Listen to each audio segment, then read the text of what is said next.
Bilbo opened his eyes. It was just as dark as with them shut. No one was anywhere near him. He could hear nothing, see nothing, feel nothing, except the stone of the floor. Very slowly, he got up and groped on all fours till he touched the wall of the tunnel. No sign of goblins, no sign of dwarves. His head was swimming, and he was far from certain even of direction.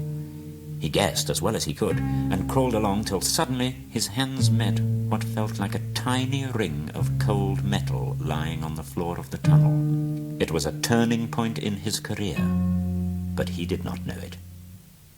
He put the ring in his pocket, almost without thinking. Why had he been left behind? Why had the goblins not caught him? The truth was, he had been lying quiet, out of sight, in a very dark corner. After some time, he felt for his pipe and tobacco.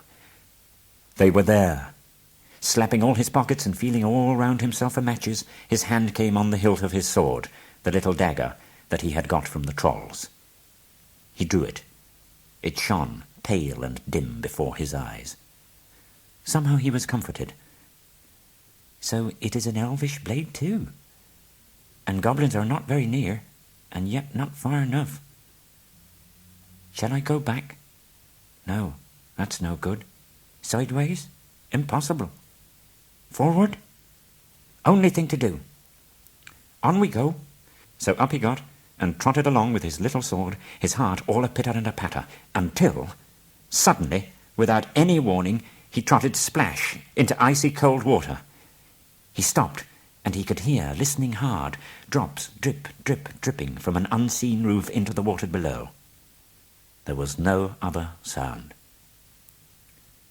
So it is a pool or a lake, and not an underground river. Deep down here by the dark water lived Gollum, a small, slimy creature, as dark as darkness, except for two big, round, pale eyes in his thin face. He had a little boat, and he paddled it with large feet dangling over the side, but never a ripple did he make. Not he. He was looking out of his pale, lamplight eyes for blind fish, which he grabbed with his long fingers as quick as thinking. He liked meat, too. Goblin he thought good when he could get it, but he took care they never found him out. He just throttled them from behind if they ever came down alone anywhere near the edge of the water. Gollum lived on a slimy island of rock in the middle of the lake. He was watching Bilbo now from a distance with his pale eyes like a telescope.